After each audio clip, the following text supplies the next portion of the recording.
On May 20th, 1985, at approximately 3:30 in the afternoon, a 47-year-old woman named Barbara Walker sat in the living room of her modest Cape Cod-style home in West Dennis, Massachusetts, waiting for FBI agents to arrive.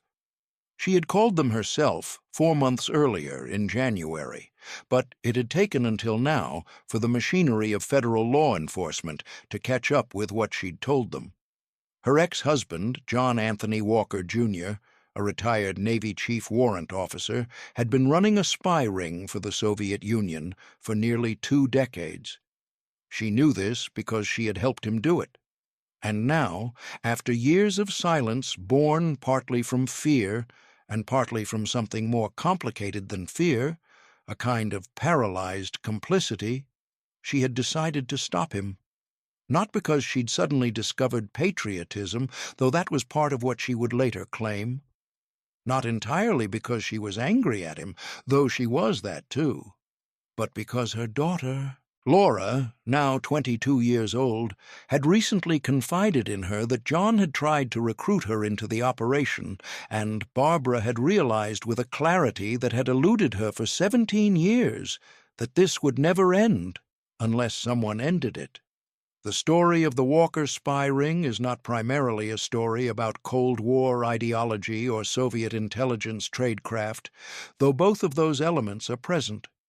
It is fundamentally a story about a family, about how one man's decision to commit treason metastasized through the relationships closest to him, turning sons and brothers and friends into accomplices, and about how the people who loved him or feared him or simply orbited his life found themselves pulled into something they never would have chosen for themselves. It is a story about the particular toxicity that occurs when espionage becomes a family business, when the person asking you to betray your country is the same person who raised you or married you or served alongside you.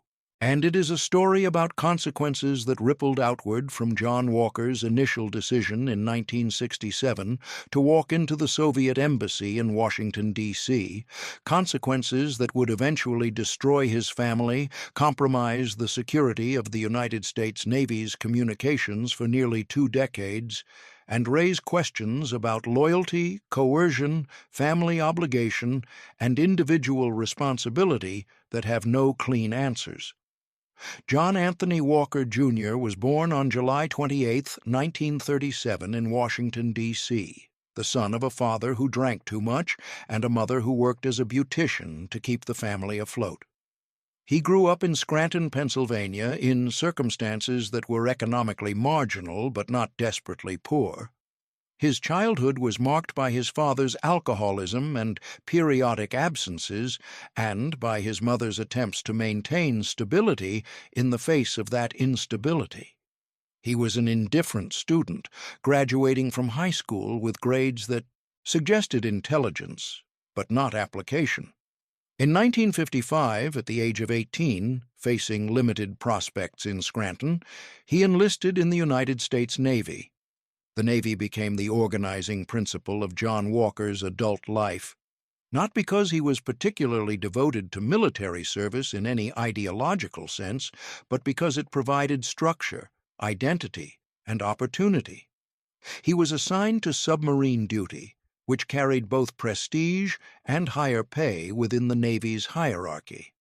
Over the following years, he received training in communications and cryptography, and by the mid-1960s, he held a position as a radioman with access to classified communications materials. He was good at his job. Multiple efficiency reports describe him as competent, reliable, and professional. He understood communications systems and cryptographic equipment. He held a top-secret security clearance with access to sensitive compartmented information. He knew how codes were generated, how they were distributed, how they were used, and most importantly, how they could be compromised. In 1957, while stationed in Boston, he met Barbara Crowley, a young woman 2 years his junior who worked as a secretary. They married in June of that year. Barbara was 18 years old. John was 19. Over the following decade, they had 4 children, Margaret, born in 1959, Michael, born in 1962, Laura, born in 1963, and Cynthia, born in 1967. The family moved frequently, as Navy families do, following John's duty assignments to various bases and ports. By all external measures, they appeared to be a typical military family: the hard-working serviceman, the supportive wife, the growing brood of children. But the internal reality was more complicated. John Walker was, according to later testimony from Barbara and his children, a controlling and often verbally abusive husband and father.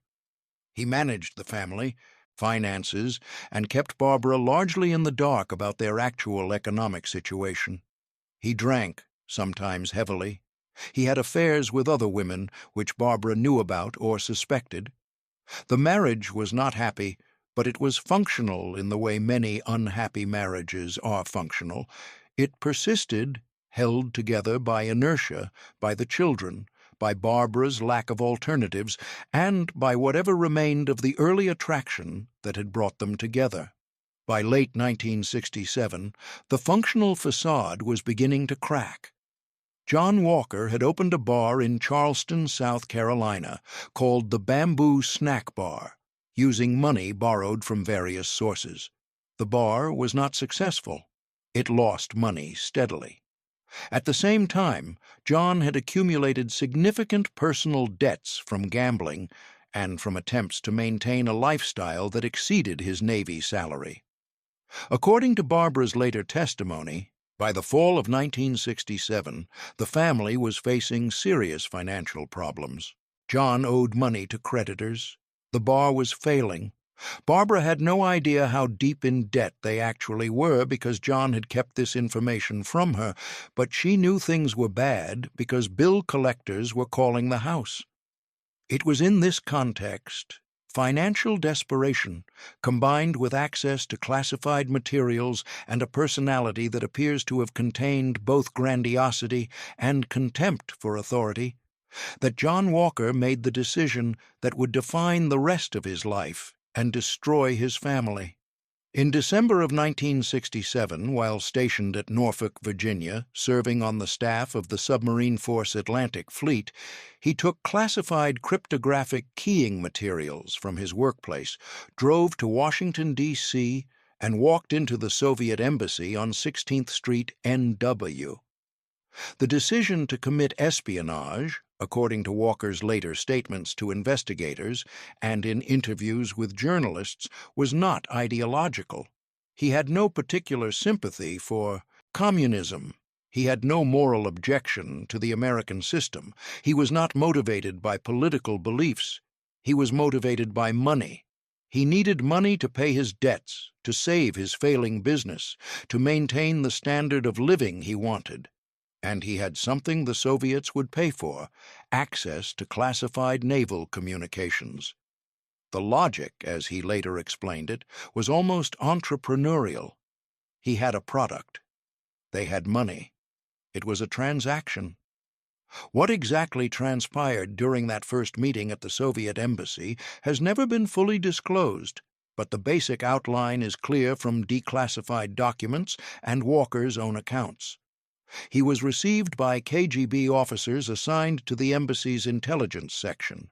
He showed them examples of the materials he had access to, key list documents that contained the daily cryptographic settings used by the Navy's communications network.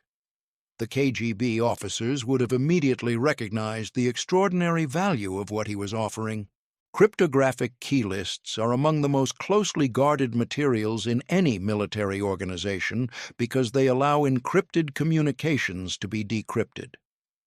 With the key lists Walker was offering, the Soviets would be able to read classified U.S. Navy message traffic.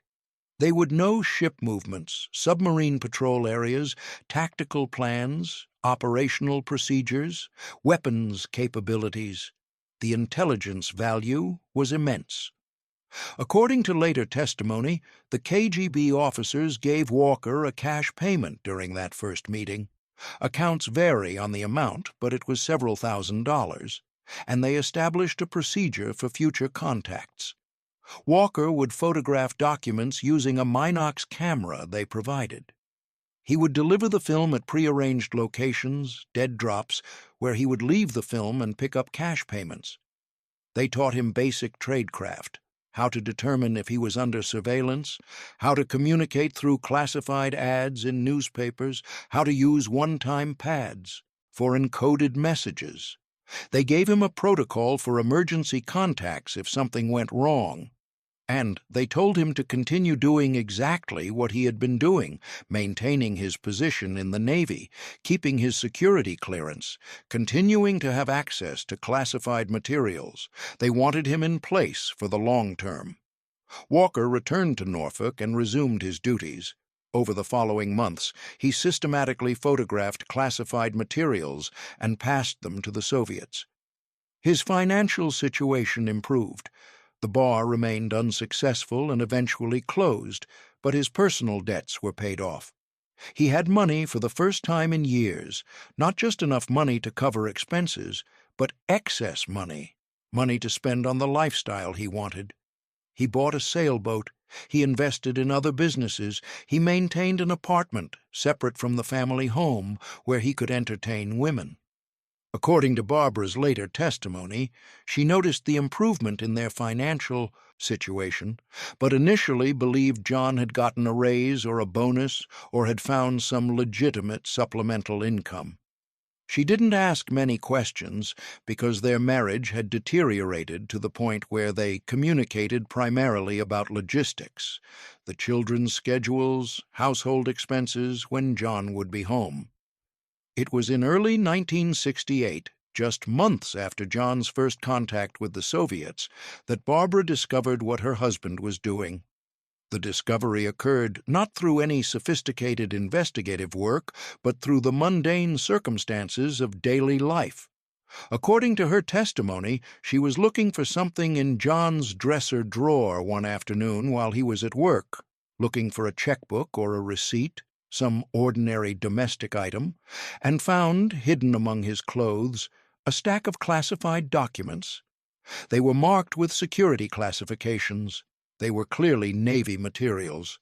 She knew immediately that John was not supposed to have these documents at home, knew that taking classified materials out of a secured facility was a serious violation of regulations.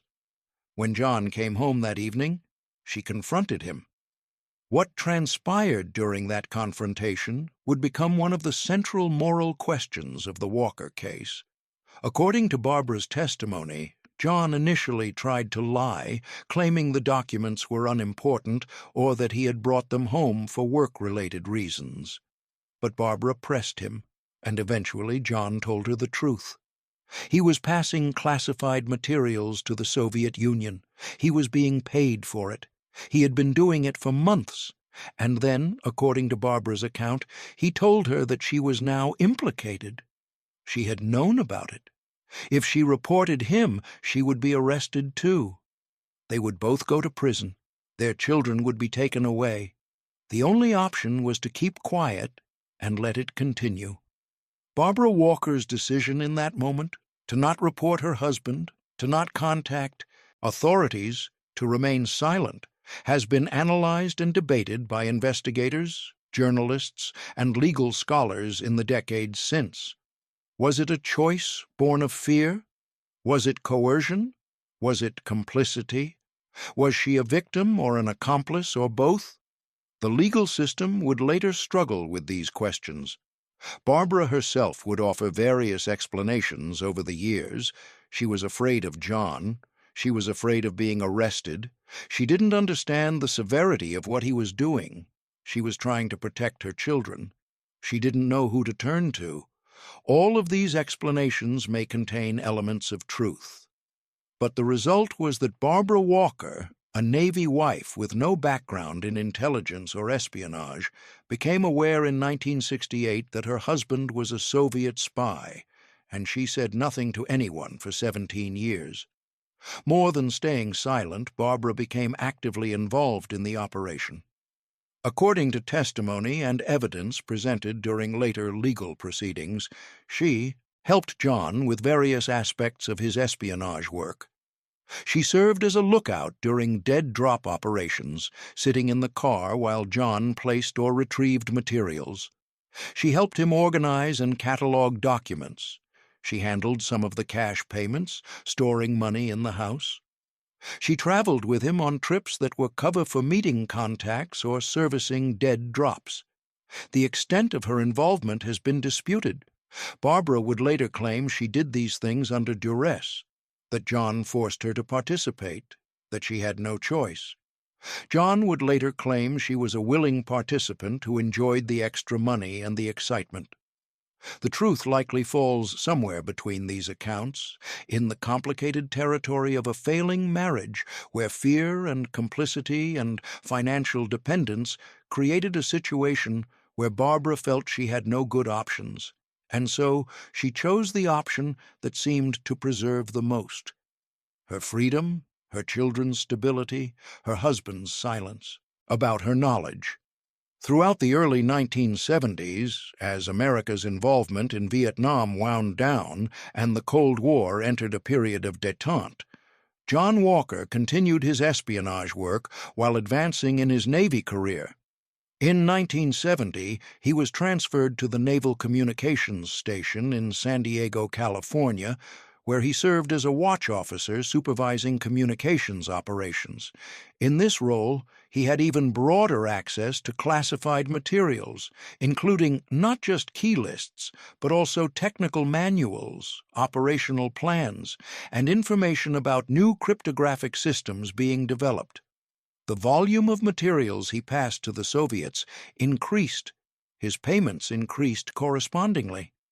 According to later estimates from U.S. intelligence agencies, during the early 1970s, Walker was receiving between $2,000 and $4,000 per month from the KGB, substantial money at the time, equivalent to roughly $12,000 to $24,000 per month in 2025 dollars. But Walker was facing a problem that confronts every long-term intelligence asset.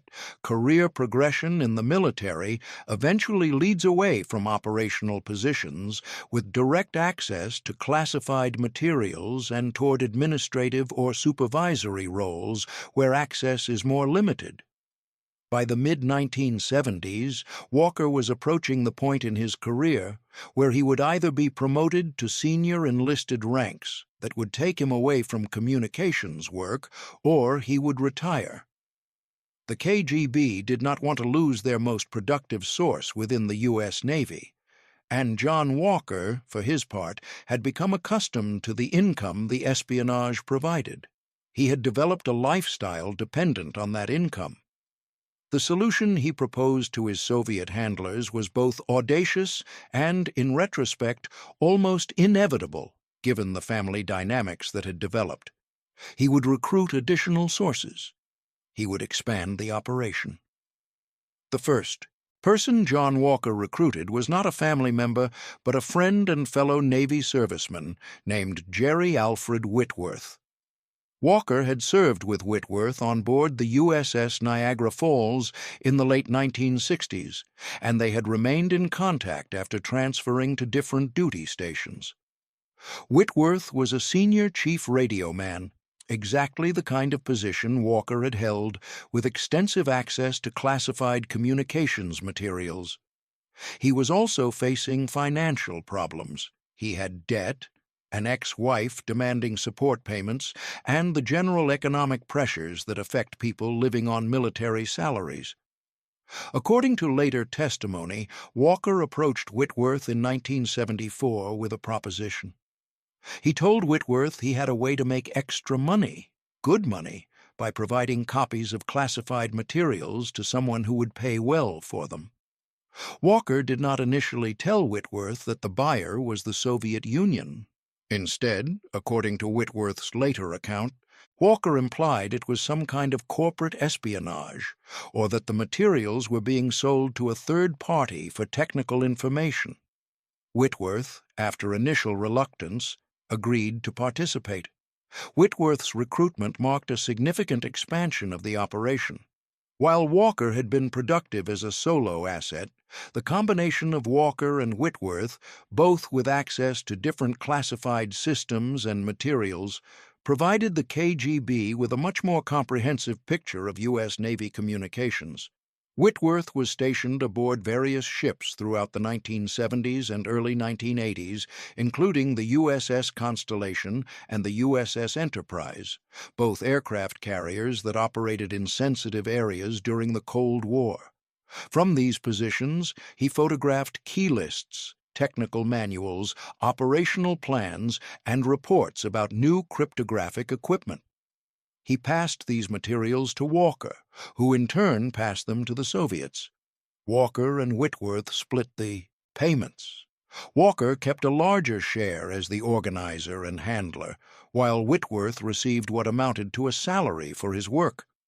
But even with Whitworth's recruitment, Walker was still facing the problem of his own pending retirement.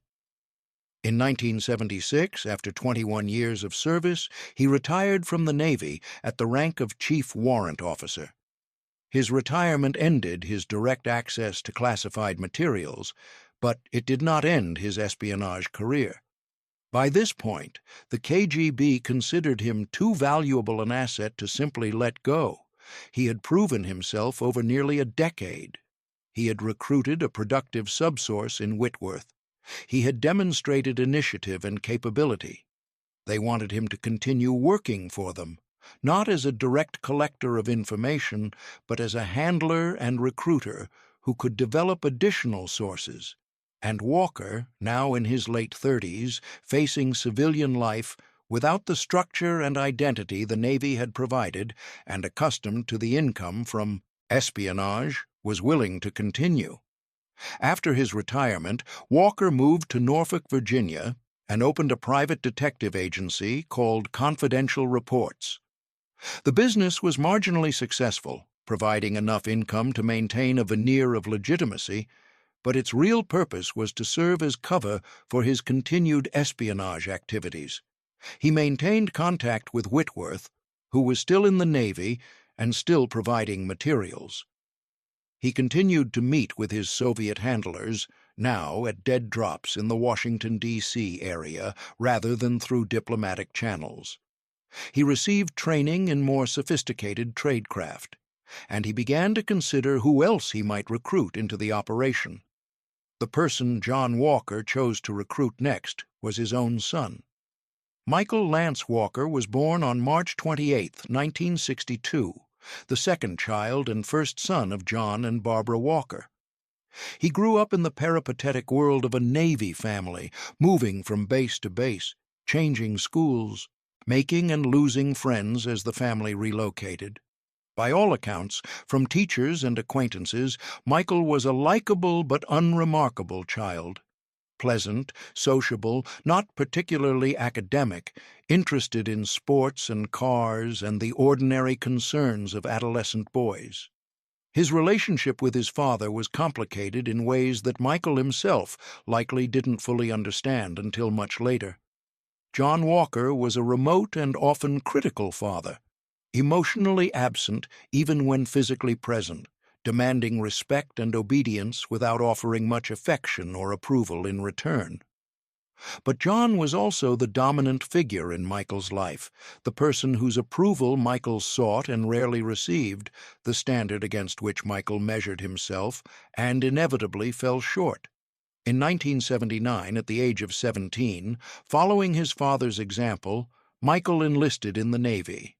According to later testimony, this decision was partly Michael's own desire to prove himself, and partly pressure from John, who believed that having Michael in the Navy would eventually provide opportunities to recruit him as a source. Michael went through basic training and then received assignment as a yeoman, an administrative position.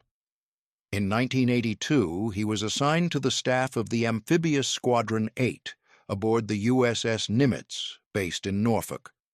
His position gave him access to personnel records, message traffic, and various documents that, while not as sensitive as the cryptographic materials Walker and Whitworth handled, still contained classified information about ship movements, operational plans, and capabilities. It was in late 1982 or early 1983, accounts vary on the exact timing, that John Walker approached his son about joining the operation.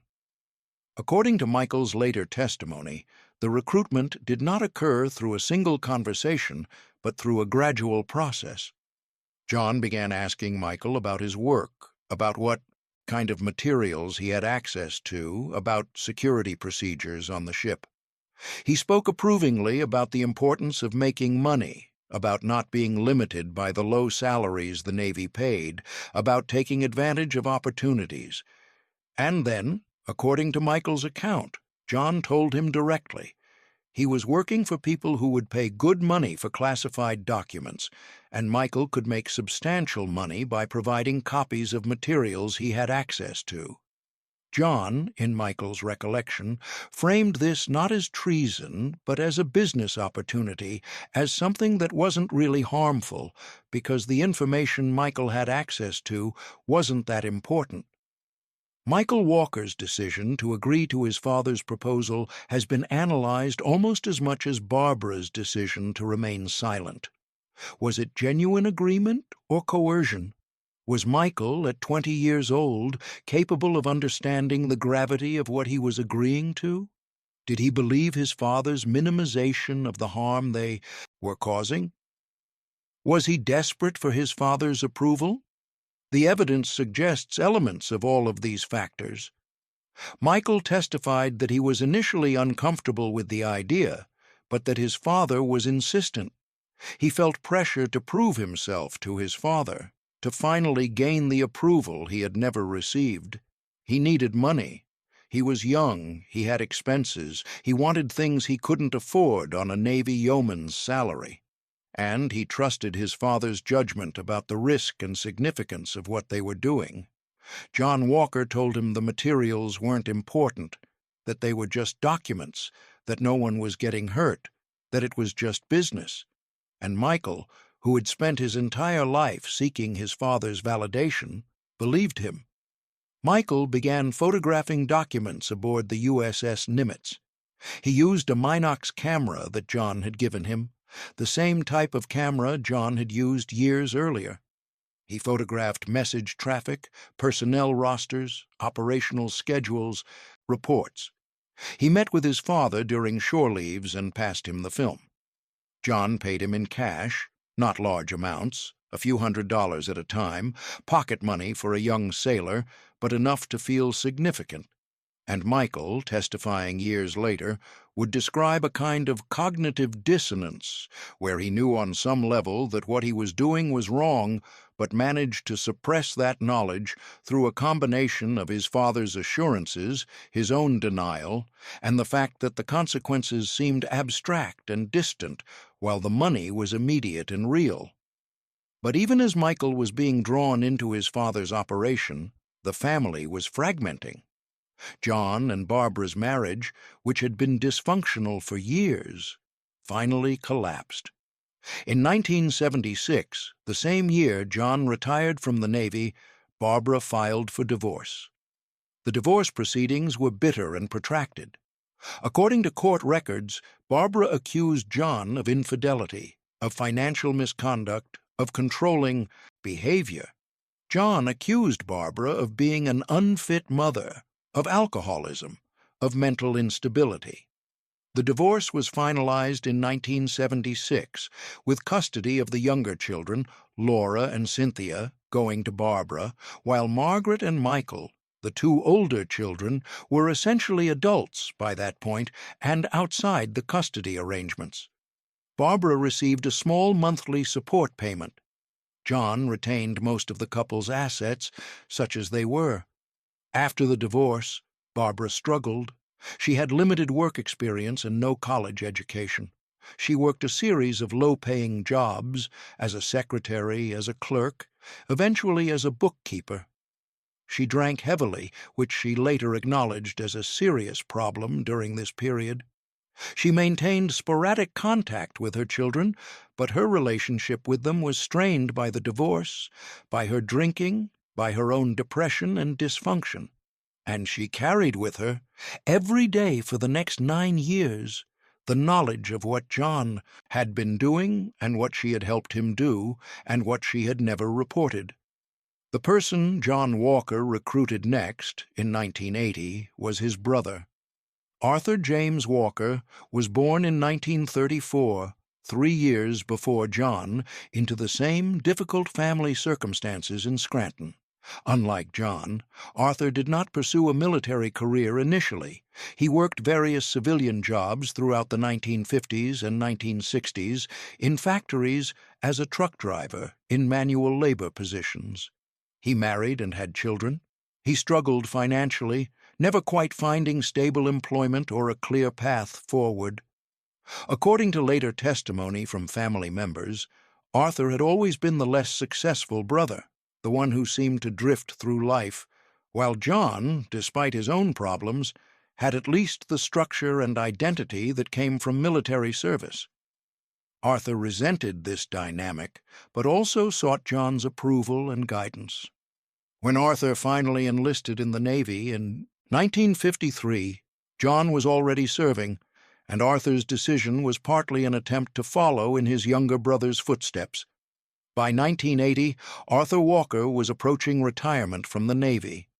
He had reached the rank of lieutenant commander, an officer rank that John, as an enlisted man, had never achieved.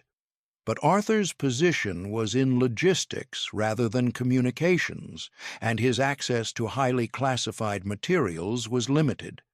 He was stationed at the Naval Amphibious Base in Norfolk, working in ship repair and logistics planning.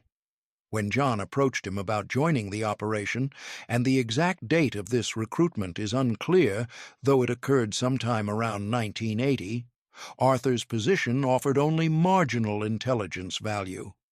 According to later analysis by Navy investigators, Arthur provided far less valuable material than either Whitworth or Michael, mostly routine logistics documents and technical manuals, but John recruited him anyway, likely for a combination of reasons. Arthur had some access to classified materials, even if not particularly sensitive ones. Arthur needed money, and John could offer it, and John may have enjoyed the power dynamic of recruiting his older brother into an operation he controlled. Arthur's participation in the operation appears to have been limited and somewhat reluctant. According to testimony from various sources, he photographed documents when he could access them and passed them to John, but he was not a particularly active or productive source. The payments he received were smaller than what Whitworth or Michael received, and, according to some accounts, Arthur was uncomfortable with what he was doing, more aware than Michael of the seriousness of the betrayal, but unable or unwilling to refuse John's pressure to continue. By the early 1980s, the Walker operation had expanded into exactly what John had envisioned.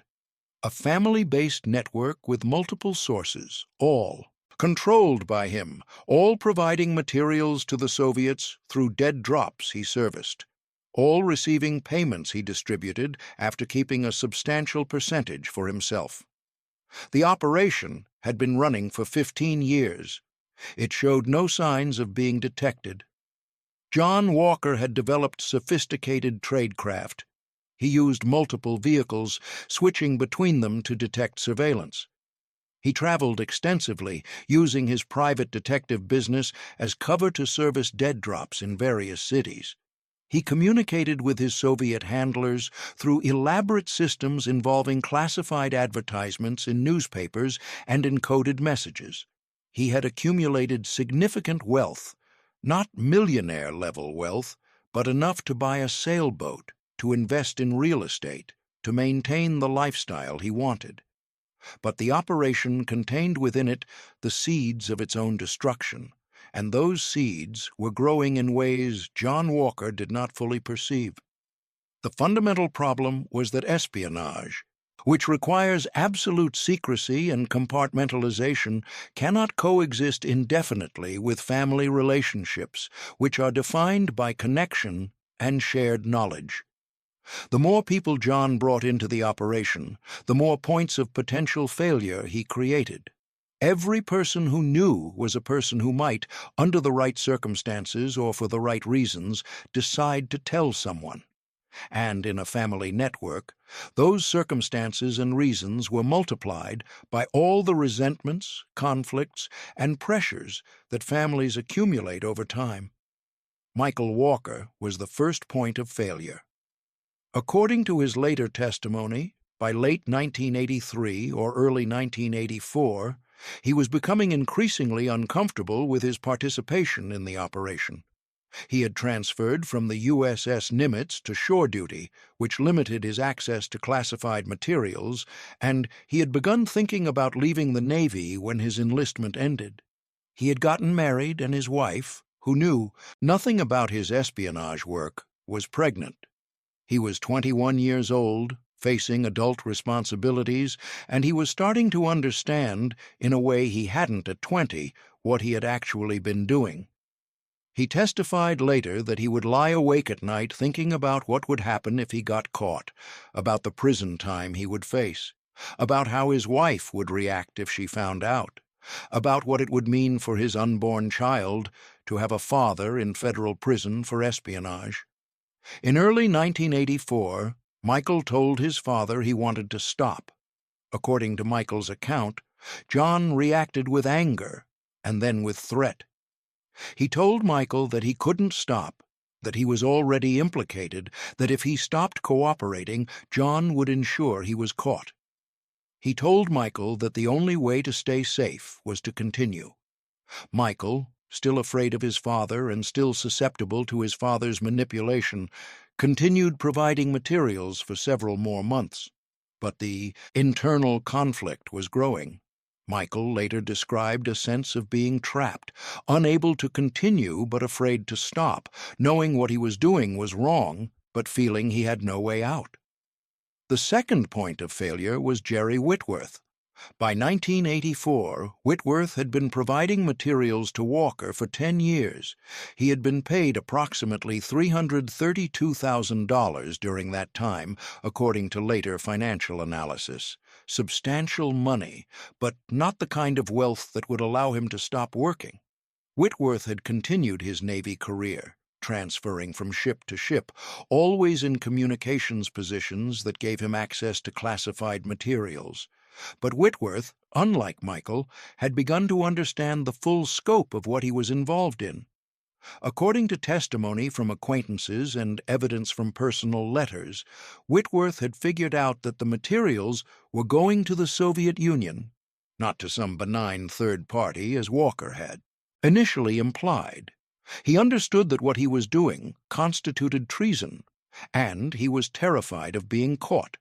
In late 1984, Whitworth wrote a long letter to Walker expressing his concerns. The letter, which was later recovered by investigators, reveals Whitworth's increasing paranoia and guilt. He wrote about having nightmares about being arrested. He wrote about feeling that the operation had gone on too long and that they were pushing their luck. He wrote about wanting to stop. Walker, in his response, offered reassurance and additional money and reminded Whitworth, just as he had reminded Michael, that stopping was not really an option because stopping would not undo what had already been done. But the most significant point of failure was Barbara Walker. During the years since her divorce from John, Barbara had moved from place to place, working low-paying jobs, drinking too much, struggling with depression. She maintained limited contact with her children. Margaret, the oldest, had largely distanced herself from both parents. Michael was in the Navy, dealing with his own involvement in his father's operation. Laura was in her early 20s, working and living independently. Cynthia, the youngest, had been the one most affected by the divorce and by Barbara's subsequent struggles. According to later accounts, Cynthia had spent her adolescence essentially raising herself, living with Barbara, but receiving little parental guidance or support, watching her mother deteriorate. In late 1984, Laura Walker came to visit Barbara at her home in West Dennis, Massachusetts. During that visit, according to Barbara's later testimony, Laura told her that their father had recently approached her about working for him. John had suggested that Laura, who worked for a defense contractor and had a security clearance, might be able to provide him with materials that would be valuable to his clients. Laura told Barbara that she had refused, that she had told John she wanted nothing to do with whatever he was involved in, that she suspected it was something illegal. And Laura asked Barbara directly, did Barbara know what John was doing? Barbara Walker had maintained her silence for 16 years. She had helped John with his operation. She had kept the secret through their marriage and through their divorce. She had told no one, not law enforcement, not her children, not anyone. But something about Laura's question, the way it forced Barbara to confront the fact that John was now trying to recruit his own daughter, the way it brought the cycle of recruitment and complicity to the next generation, broke through whatever combination of fear and denial and self-preservation had kept Barbara silent. According to her testimony, Barbara told Laura that she thought John was involved in espionage. She didn't provide details. She likely didn't know many details about how the operation worked in 1984, years after the divorce. But she told Laura that during their marriage, John had been passing classified information to someone and getting paid for it, and that she believed he was still doing it. Laura was shocked, but not entirely surprised. She asked Barbara why she had never reported it. Barbara's answer, according to Laura's recollection, was a mixture of explanations that probably all contained truth. She had been afraid, she hadn't known what to do, she had convinced herself it wasn't her responsibility, she had wanted to protect her children from the consequences of their father's arrest. But now, with John trying to recruit Laura, Barbara felt she had to do something. And in January of 1985, after weeks of internal deliberation, after conversations with Laura about what would happen if she came forward, after consulting briefly with Cynthia, who had her own complicated feelings about their father, Barbara Walker called the FBI field office in Hyannis, Massachusetts. The call was received by an agent who initially treated it with some skepticism. The FBI receives many calls from people making accusations against spouses or ex-spouses, and distinguishing credible information from vindictive allegations is a constant challenge. But certain elements of Barbara's call raised immediate red flags. She was specific about dates. She said her ex-husband had been passing classified materials to the Soviets since 1968. She was specific about his position. He had been a Navy communications specialist with top-secret clearance. And she was specific about the ongoing nature of the operation. She said he was still active, that he had recruited at least one friend and possibly one of his children. The agent who took the call wrote up a detailed report and forwarded it to the FBI's Washington field office, which handled counterintelligence investigations. What happened over the following months reflects both the FBI's thoroughness in investigating espionage allegations and the bureaucratic slowness that sometimes accompanies that thoroughness. Barbara's call triggered an investigation, but the investigation initially focused on corroborating her claims rather than on immediately moving to arrest John Walker. Investigators interviewed Barbara multiple times, taking detailed statements about what she knew and when she knew it. They pulled John Walker's Navy personnel records and security clearance files. They contacted Navy counterintelligence officers to assess what damage might have been done if Barbara's allegations were true. They checked financial records to see if there was evidence of unusual income. And they watched John Walker establishing surveillance to determine his current activities and associates. The surveillance revealed that John Walker was still active. Agents observed him traveling frequently, sometimes for no apparent business purpose. They observed him engaging in behavior consistent with counter-surveillance techniques, taking circuitous routes, making U-turns, watching for following vehicles. In April of 1985, surveillance teams followed Walker on a trip from Norfolk to Washington, D.C., and observed him engaging in what appeared to be a dead-drop operation in Montgomery County, Maryland. He was seen placing something near a utility pole along a rural road late at night, then driving away. FBI agents recovered a trash bag containing classified documents and a message for Soviet handlers. The discovery of the dead drop confirmed Barbara's allegations and provided probable cause for Walker's arrest. But the FBI, coordinating with Navy investigators and the Department of Justice, made the decision to delay the arrest in order to identify Walker's co-conspirators. They knew from Barbara's information that he had recruited at least one other person. They suspected, from the volume of materials being passed, that there might be multiple sources. They wanted to identify everyone involved before making arrests, to prevent any co-conspirators from destroying evidence or fleeing once Walker was taken into custody. The FBI's investigation expanded to include monitoring Walker's contacts and communications. Investigators obtained court authorization to tap his phone lines and to intercept his mail. They identified Jerry Whitworth through phone records and travel records showing contact between Walker and Whitworth.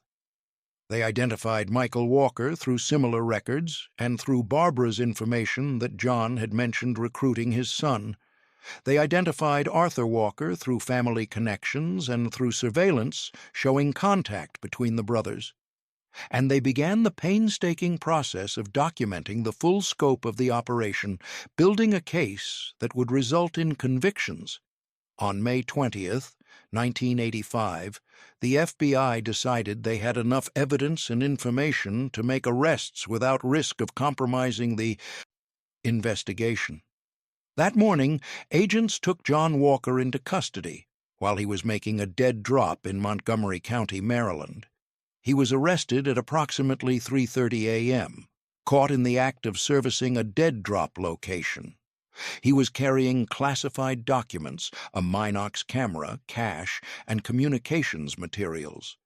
He initially denied everything, claiming he had no idea how the materials got into his car. But when agents presented him with evidence from months of surveillance, with testimony from Barbara, with documentation of his contacts with known Soviet intelligence officers, he stopped denying and asked for a lawyer. That same day, FBI agents arrested Michael Walker at the Naval Air Station where he was stationed in California. Michael was 23 years old. He had been married for just over a year. His wife was 7 months pregnant with their first child. When agents approached him with an arrest warrant, Michael, according to the agents' reports, broke down. He confessed immediately. He told the agents everything, how his father had recruited him, how long he had been passing materials, how much he had been paid. He cried. He asked if there was any way to avoid prison because of his wife and unborn child. The agents told him that would depend on his cooperation with the investigation. Jerry Whitworth was arrested on June 3, 1985, 2 weeks after John and Michael Walker. Whitworth had retired from the Navy by this point and was living in Northern California.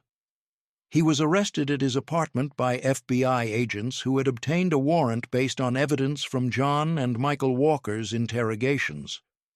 Unlike Michael, Whitworth did not confess. He maintained his innocence, claimed he had no knowledge of any espionage operation, denied ever providing classified materials to anyone. His denials were contradicted by the evidence, documents recovered from Walker's dead drops, financial records showing payments, testimony from Walker himself. But Whitworth's refusal to confess complicated the prosecution's case in ways that would become significant during the later legal proceedings. Arthur Walker was arrested on May 28, 1985, 8 days after his brother John. FBI agents came to his home in Norfolk with a warrant. According to the arrest report, Arthur seemed resigned, as if he had been expecting this. He was cooperative with the arresting agents. He acknowledged his involvement but characterized it as minor and reluctant. He said his brother John had pressured him to participate. He said he had provided only a few documents. He said he had done it primarily because he needed money, and John had made it seem like it wasn't a serious crime. The evidence would show that Arthur's characterization of his involvement as minor was somewhat accurate. The materials he had provided were indeed less sensitive than what others in the ring had passed, but his participation was still espionage and still carried severe legal consequences. Barbara Walker was not arrested on May 20th or any subsequent day. Her role in the investigation had shifted from suspect to witness. While she had been complicit in John Walker's operation during their marriage, her decision to come forward and provide information that led to the arrests gave prosecutors leverage with her. According to court records, Barbara was granted immunity from prosecution in exchange for her testimony against John and the others. This decision was controversial. Critics argued that Barbara had been an active participant in espionage for years and should have faced charges. Prosecutors argued that without Barbara's information, the operation might never have been discovered, that her testimony was essential for securing convictions, and that granting immunity to accomplices in exchange for testimony against primary perpetrators was a standard prosecutorial tool. The investigation that followed the arrests revealed the extraordinary scope and damage of the Walker spy ring. Navy investigators and intelligence analysts spent months reviewing the materials that Walker and his co-conspirators had passed to the Soviets.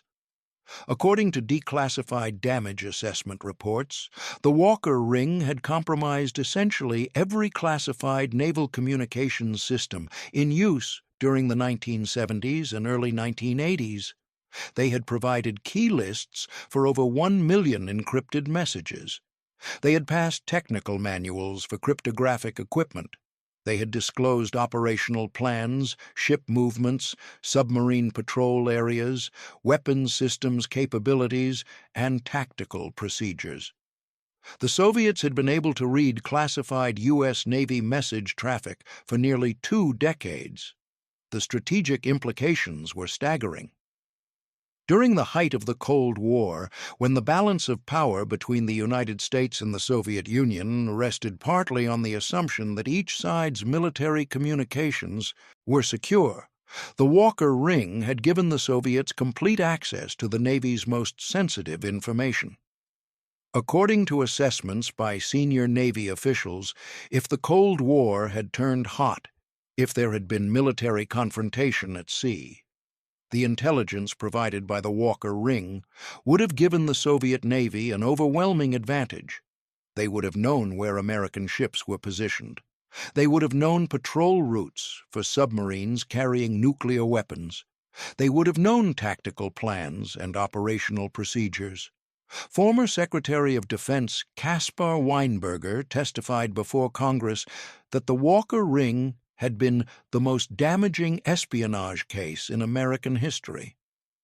The Soviet Union's side of the story remains partially obscured because Soviet intelligence files from this period have not been fully released, but based on statements from Soviet defectors and on analysis of Soviet naval operations during the 1970s and 1980s, Western intelligence analysts believe the Walker Ring's information fundamentally changed Soviet naval strategy.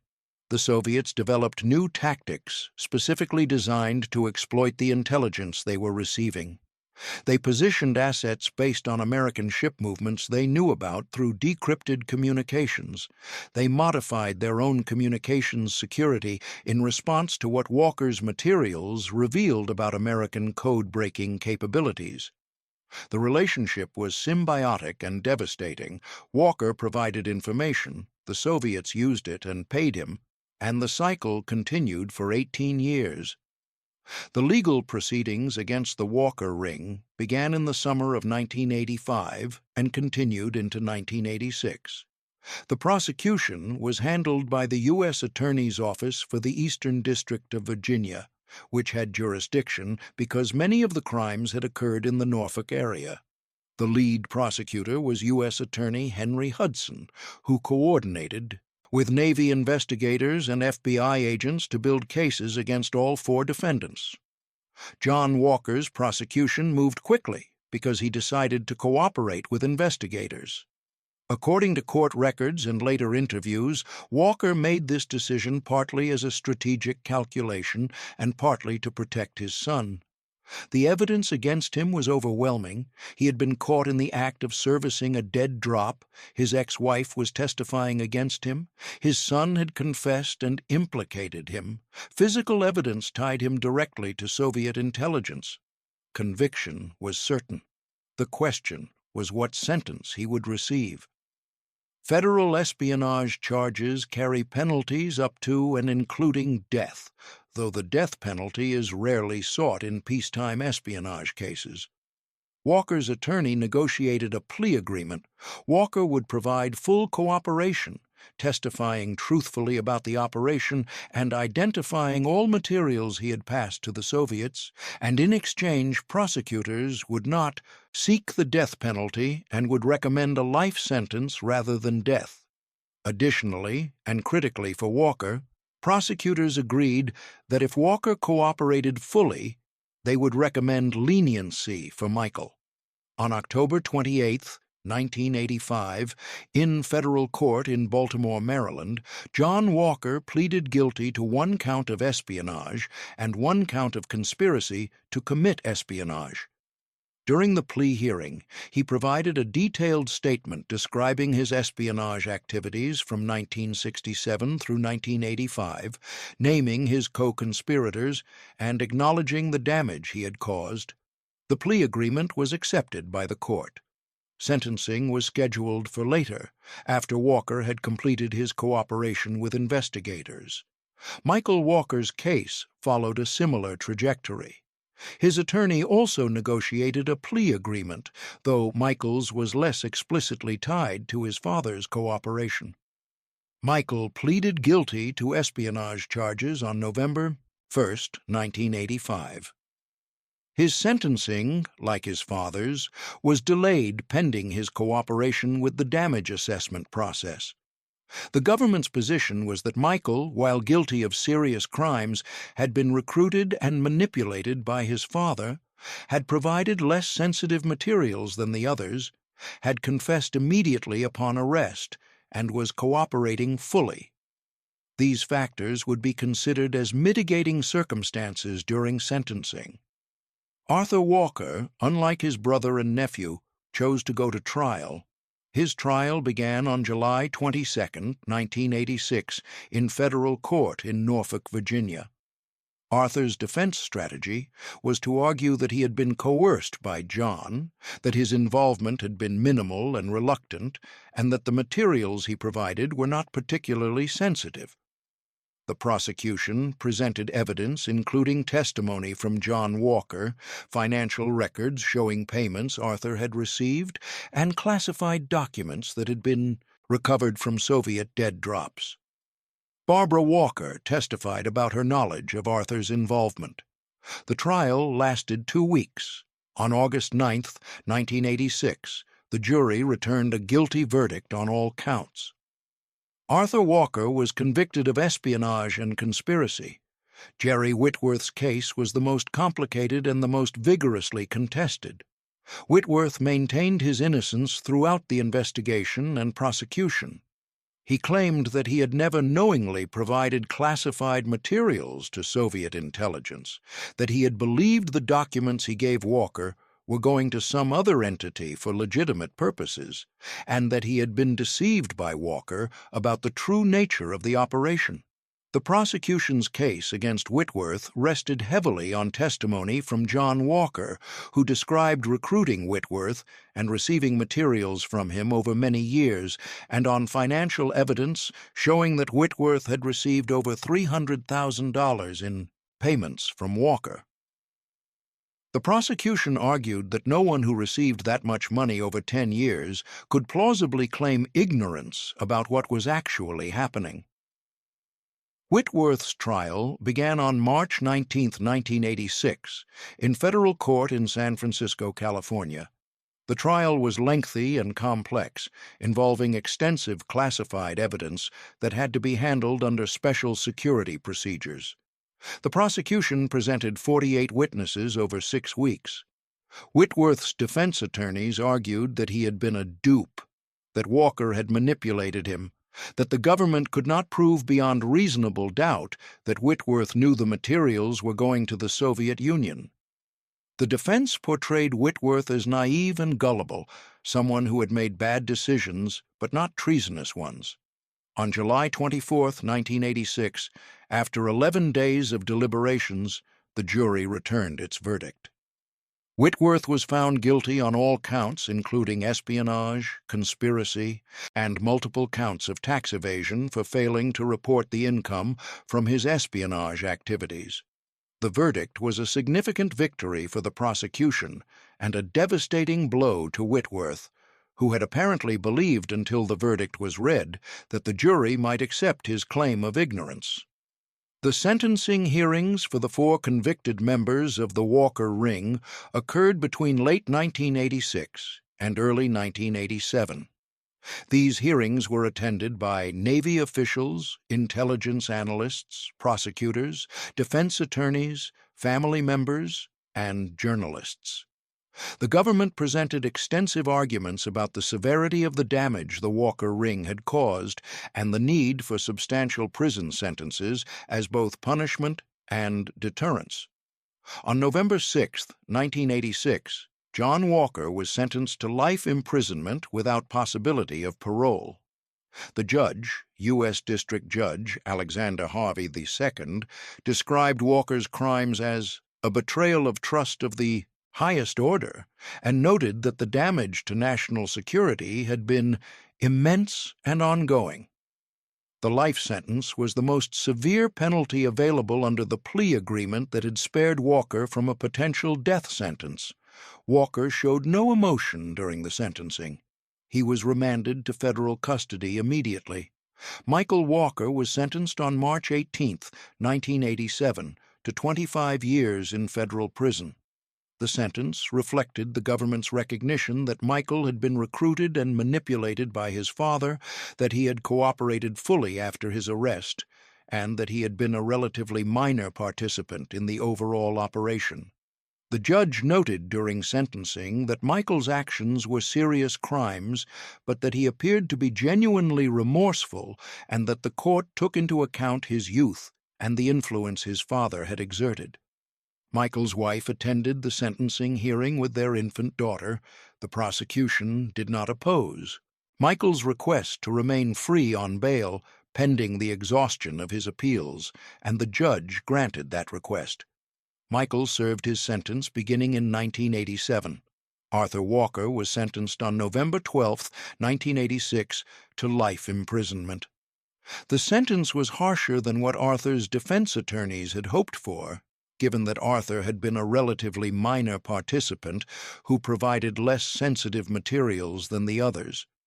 But the judge emphasized that Arthur was an adult who made conscious decisions to commit espionage, that his claimed coercion by John was not supported by the evidence, and that a severe sentence was necessary given the seriousness of the crimes. Arthur was 52 years old at sentencing. He would spend the rest of his life in federal prison. Jerry Whitworth was sentenced on August 28, 1986, to 365 years in federal prison with possibility of parole after 60 years. The sentence was extraordinarily harsh and reflected the prosecution's argument that Whitworth had been John Walker's most valuable source, providing the largest volume of the most sensitive materials over the longest period. Additionally, Whitworth's refusal to accept responsibility or cooperate with investigators had denied the government valuable information about the full extent of the damage. The judge described Whitworth as a man who deliberately betrayed his country over a prolonged period for personal profit and imposed what was effectively a life sentence. Whitworth was 47 years old. Under the sentence terms, he would not be eligible for parole until 2046, when he would be 107 years old. The legal proceedings concluded with extensive civil and administrative actions. Barbara Walker, despite her immunity from criminal prosecution, faced civil lawsuits from Navy personnel and intelligence officers whose work had been compromised by the operation. She also faced public condemnation from many quarters for her years of complicity. Michael Walker's wife divorced him while he was in prison. Arthur Walker's family largely disowned him. John Walker's children, Margaret, Laura, and Cynthia, all distanced themselves from their father and changed their relationships with their siblings who had been involved in the operation. But the story of the Walker spy ring does not end with the sentencings. Like all Cold War espionage cases, the full consequences played out over decades, affecting multiple generations, leaving scars that never entirely healed. Michael Walker was released from federal prison on April 2, 2000, after serving 13 years of his 25-year sentence. He was 38 years old. His daughter, born just months before his arrest, was 15 years old and barely knew him. According to interviews Michael gave after his release, his years in prison were consumed by guilt, by attempts to understand how he had allowed himself to be recruited into his father's operation, and by anger at his father for destroying his life. Michael attempted to rebuild his life after release, finding work in various low-skill positions. The espionage conviction made most employment difficult to obtain. He maintained limited contact with his daughter. He avoided his father entirely. In later interviews, Michael spoke about the impossibility of explaining to people what it's like to have committed treason, to have betrayed your country, to have done so at the behest of your father. People think they understand manipulation, he said in a 2010 interview. They think they understand family pressure, but they don't understand what it's like when the person manipulating you is the person who raised you, who you've spent your entire life trying to please. John Walker remained in federal prison at the United States Penitentiary in Marion, Illinois, for most of his incarceration. He maintained throughout his imprisonment that he had acted from financial necessity rather than ideological conviction, that he had not believed the materials he passed were particularly valuable, and that the government had exaggerated the damage. These claims were contradicted by the evidence and by assessments from intelligence officials, but Walker apparently found it necessary to maintain them in order to live with what he had done. In prison interviews over the years, he expressed no remorse for the espionage itself, only regret at having been caught. He blamed Barbara for betraying him to the FBI, showing no apparent awareness of the irony in characterizing his ex-wife's actions as betrayal.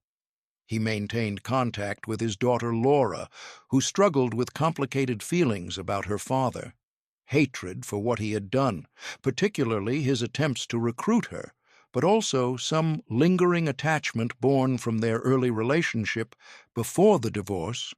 John Walker died in federal prison on August 28, 2014, at the age of 77, having served 29 years of his life sentence. He had a heart attack while sleeping. He never expressed remorse. Jerry Whitworth also remained in federal prison, serving what was effectively a life sentence. He continued to maintain his innocence in prison interviews, claiming that he had been convicted based on perjured testimony from John Walker and that he had never knowingly participated in espionage. He filed multiple appeals over the years, all of which were rejected. Intelligence officials familiar with the case noted the painful irony that Whitworth, who had provided the most valuable materials and received the largest payments, seemed genuinely unable to accept responsibility for his actions, constructing elaborate psychological defenses that allowed him to avoid confronting what he had done. Whitworth was granted parole on December 6, 2012, after serving 26 years in federal prison. He was released to a halfway house in California, where he lived under strict conditions. He died on July 15, 2013, at the age of 74, less than a year after his release. Arthur Walker was released from federal prison on November 3, 2000, after serving 14 years, his sentence having been reduced due to good behavior and changes in federal sentencing guidelines. He was 66 years old at release. He returned to Norfolk, Virginia, where he lived quietly, largely isolated from former friends and family members who had been devastated by his betrayal. According to acquaintances, Arthur in his final years expressed regret for his actions, but also maintained that he had been coerced by John, that he had been a minor participant, and that his sentence had been unjustly harsh. These claims had been repeatedly rejected by courts and investigators, but Arthur apparently needed to believe them. He died on July 21, 2014, at the age of 79, just weeks before his brother John. Barbara Walker lived in Massachusetts after the conclusion of the legal proceedings, working various jobs and maintaining limited contact with her children. Her decision to report John to the FBI had saved her from prosecution, but had not brought her peace.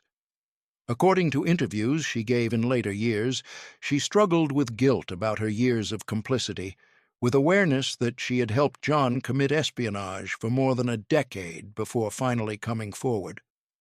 She also struggled with the knowledge that her silence during those years had allowed the operation to continue and expand, eventually ensnaring Michael.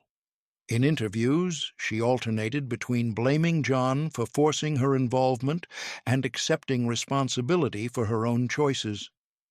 "I was afraid," she said in a 1995 interview. "I was afraid of going to prison, afraid of losing my children, afraid of John. But fear is not an excuse. I should have reported him in 1968 when I found out. Every year I didn't report him, more damage was done, and that's on me." Barbara died on April 3, 2015, at the age of 77, having spent the last decades of her life carrying the weight of choices she could never undo. The children of the Walker family who were not directly involved in the espionage operation, Margaret, Laura, and Cynthia, each dealt with the aftermath in their own ways. Margaret largely removed herself from the family, changing her name and avoiding contact with her father and brother Michael. Laura maintained sporadic contact with John in prison, but struggled with reconciling her memories of her father from childhood with what he had become. Cynthia, the youngest, who had been only 18 at the time of the arrests, spent years in therapy working through the trauma of having grown up in a family consumed by secrets, lies, and ultimately treason. In a 2003 interview, Cynthia described the experience of learning that your father was a spy, that your mother had known and helped him, that your brother had been recruited into it. You lose your entire sense of who you are. Your family history becomes this dark thing. You can't trust your memories because you don't know what was real and what was performance. Every holiday, every dinner, every conversation, were they authentic or were they cover? How do you build an identity when the foundation you thought you stood on turns out to be built on betrayal? The damage to the United States Navy's cryptographic systems caused by the Walker spy ring required a massive, expensive remediation effort, Between 1985 and 1990, the Navy replaced essentially every communications system that had been compromised at a cost estimated in the billions of dollars. New codes were developed. New equipment was deployed. Security procedures were overhauled. The process consumed enormous resources at a time when those resources were already strained by Cold War military demands. But beyond the financial cost, the Walker case revealed systemic security failures that had allowed a spy ring to operate for 18 years without detection. The Navy implemented new compartmentalization procedures, new background check protocols, new monitoring systems for personnel with access to classified materials. Intelligence agencies studied the Walker case as an example of how family relationships could be exploited for espionage recruitment, leading to new focus on financial problems and family difficulties as risk indicators in security clearance investigations. The Soviet Union collapsed in 1991, 6 years after the Walker ring was dismantled. With the collapse came a slow, partial opening of Soviet intelligence archives, and Western intelligence agencies gained new insights into how the Soviets had used the Walker ring's information. According to documents that have been declassified or leaked, the KGB regarded John Walker as their most valuable American source during the 1970s and early 1980s.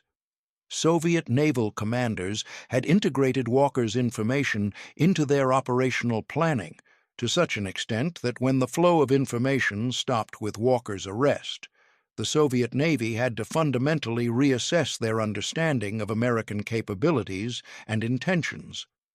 Former KGB officers who have spoken publicly about the Walker case describe it as the intelligence windfall that the Soviet Union believed would give them a decisive advantage in any naval conflict with the United States.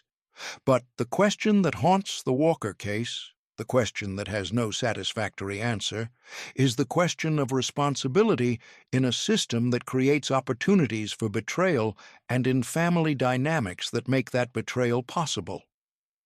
John Walker made the initial decision to commit espionage, and for that decision he bears primary responsibility. But Jerry Whitworth, a fully adult military officer, made his own decision to participate for financial gain.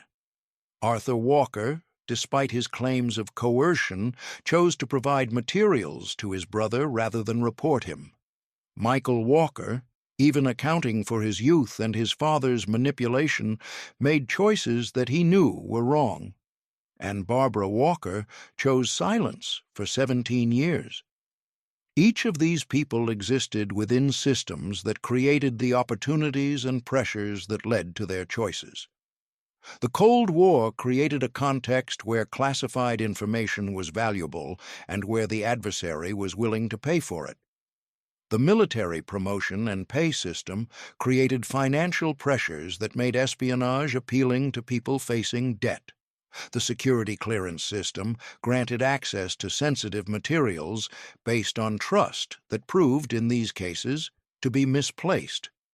The Navy's compartmentalization procedures, which were supposed to prevent any one person from having access to too much information, failed to prevent Walker and Whitworth from accumulating vast quantities of materials over many years. And the family dynamics, the authority of fathers over sons, the fear of husbands by wives, the loyalty between brothers, created relationships where recruitment and complicity became possible in ways that would not have been possible between strangers. The question of what should have happened, of what different choices might have led to different outcomes, is unanswerable but unavoidable. If Barbara had reported John in 1968 when she first discovered his espionage, the operation would have been stopped after less than a year, the damage would have been minimal, and Michael would never have been recruited. If Michael had refused his father's recruitment attempt or had reported it to security officers, he would not have spent years in federal prison and would not carry the stigma of being a convicted spy. If Whitworth had refused, Walker's initial approach, or had reported it after realizing what was actually happening, hundreds of thousands of additional classified documents would not have been compromised. But all of these counterfactuals require individuals to have acted differently than they did, to have seen options that they did not see or did not believe were available, to have overcome fears and pressures and influences that were very real. The damage assessment reports compiled by Navy intelligence after the arrests detail the specific operational consequences of the Walker Ring's activities, but they cannot fully capture the broader damage to trust, to morale, to the sense of security that military personnel depend on when they know that their communications are supposed to be protected. Every sailor who served during the 1970s and 1980s, every submariner who went on patrol believing their position was secret, every officer who planned operations assuming their plans were secure, was unknowingly operating in an environment where the enemy had access to their most sensitive information. The psychological impact of that realization, when it came in 1985, rippled through the entire Navy. The Walker case also revealed uncomfortable truths about how espionage is detected and stopped. Barbara Walker's decision to report John came not from patriotic duty or moral awakening, but from specific personal circumstances. Her daughter being threatened with recruitment, years of accumulated resentment and anger, the safety that came from being divorced and geographically separated from John. Without those circumstances, she likely would have remained silent, and the operation might have continued for many more years. The FBI's detection of the operation came not from sophisticated counterintelligence work, but from the telephone call of an angry ex-wife. This reality is uncomfortable for intelligence agencies to acknowledge because it reveals how dependent security systems are on human decisions that may not occur, on personal relationships that may not break down in the right way at the right time. Michael Walker, in interviews conducted many years after his release from prison, spoke about the impossibility of forgiveness, the inability to forgive his father for recruiting him, the inability to forgive himself for agreeing, the inability to ask forgiveness from the people whose security he had compromised. "People want a redemption story," he said in a 2015 interview shortly after his mother's death. "They want to hear that I've found peace, or that I've made amends, or that time has healed things. But some things don't have redemption. Some choices destroy your life in ways that can't be fixed. I was 20 years old when my father recruited me, and I'll be defined by what I did at 20 for the rest of my life. That's not unfair. That's just true." The last chapter of the Walker story belongs to the people who were children when it happened, who grew up in the shadow of their family's treason, who carried names that became synonymous with betrayal in Navy communities and intelligence circles. Cynthia Walker, the youngest child, spoke in later years about the burden of the family name, about moving to different cities to escape recognition, about the difficulty of forming relationships when explaining your family history requires admitting that your father was one of the most damaging spies in American history. "There's no statute of limitations on being associated with that," she said in a 2018 interview. "People still remember the Walker spy ring. People still have strong feelings about it. And when they learn I'm John Walker's daughter, their perception of me changes instantly. I didn't choose my father, I didn't choose what he did, but I live with the consequences every day." Laura Walker, who had been the catalyst for Barbara's decision to report John, struggled for years with guilt about her role in the family's destruction. Guilt despite the fact that she had done nothing wrong, despite the fact that her refusal to be recruited and her conversation with her mother had stopped the operation and likely prevented further damage. In a 2010 interview, she described the psychological complexity. "I'm proud that I refused when my father tried to recruit me. I'm glad my mother came forward. I know intellectually that what happened to my father and brother and uncle was justice. But emotionally, I destroyed my family. I caused my brother to go to prison. I caused my father's arrest. The fact that he deserved it doesn't change how it feels. The question of responsibility in cases like this is complicated because it requires us to assign blame among individuals who were all to some degree acting according to the logic of the system they lived in, the relationships they were born into, the choices they believed were available to them. Can a 20-year-old be held accountable for failing to resist his father's pressure to commit treason? Yes, because adults are responsible for their actions regardless of influence.